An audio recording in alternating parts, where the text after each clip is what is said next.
प्राचीन समय की बात है कि हिमालय की तलहटी में एक छोटा सा गांव बसा था। इस गांव में राजा वीरेंद्र का शासन चलता था। राजा अपने न्यायप्रिय स्वभाव के लिए प्रसिद्ध थे, परंतु उनकी सबसे बड़ी कमजोरी थी कि वह अपने मंत्री धर्मपाल पर अंधविश्वास करते थे।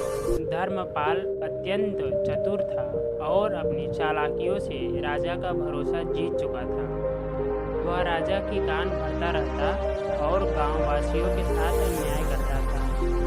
उसी गांव में एक ईमानदार किसान रामू रहता था। रामू का परिवार छोटा था, परंतु उसकी पत्नी सीता और एक बेटा गोपाल रहते थे, जो कि मेहनत से अपने खेत में काम करते और अपने परिवार का पालन पोषण करते थे।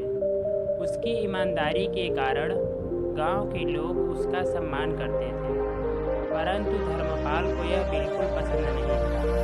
उसको लगता था कि रामू की लोकप्रियता उसके रास्ते का कांटा बन सकती है। एक दिन धर्मपाल ने राजा के कानों में जहर भरते हुए कहा, महाराज, रामू किसान के पास कोई गुप्त धन है। वह उसे छिपाकर रखता है और कर नहीं चुकाता। उसे तुरंत सजा दी जानी चाहिए। राजा ने बिना सोच विचार किए रामू को दरबार में बुलाने का आदेश दे दिया। रामू जब दरबार में पहुंचा तो राजा ने गुस्से में कहा, तुम पर आरोप है कि तुमने गुप्त धन छिपा रखा है और कर नहीं चुकाया। सच सच बताओ, अन्यथा तुम्हें कठोर सजा मिलेगी। रामू स्तब्ध रह गया। उसने विनम्रता से उत्तर दिया और कहा, महाराज, मैं एक साधारण किसान हूँ। मेरी सारी संपत्ति, मेरा खेत और परिवार है। मैं कोई गुप्त धन नहीं छिपा रहा हूँ। परंतु राजा धर्मपाल की बातों से इतना प्रभावित हो चुका था कि उसने रामू की एक न सुनी और उसे सजा सुना दी। उसे गांव से बाहर निकाल दिया गया। रामू ने भारी मन से गांव छोड़ दिया। उसकी पत्नी और बेटा भी उसके साथ चले गए। वर्षों बीत गए। रामू ने दूसरे गांव में जाकर एक छोटी सी खेती शुरू की और उसकी मेहनत और ईमानदारी का परिणाम यह हुआ कि वह फिर से एक सुखी जीवन जीने लगा। धीरे धीरे उसकी आर्थिक स्थिति बेहतर होती गई। उधर राजा वीरेंद्र के राज्य में अकाल पड़ गया। खेत सूख गए, फसलें बर्बाद हो गई और लोग भूख से मरने लगे। धर्मपाल ने राजा का सारा खजाना लूट लिया और भाग गया। अब राजा वीरेंद्र अकेला रह गया था।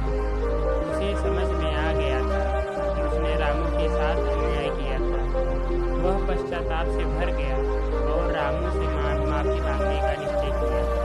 वह रामू की खोज में निकल पड़ा और अंततः उसे दूसरे गांव में पा लिया।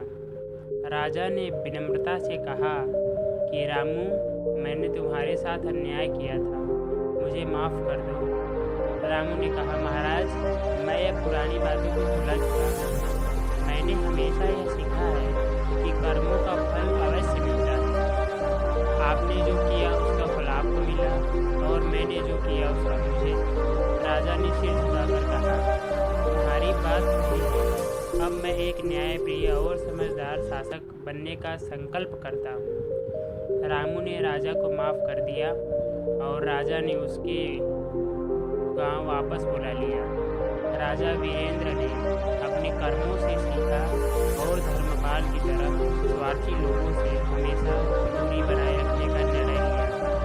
इस प्रकार रामू की सच्चाई और कर्मों की शक्ति ने एक बार फिर यह सिद्ध किया कि अच्छे कर्मों का फल सदैव मीठा होता है।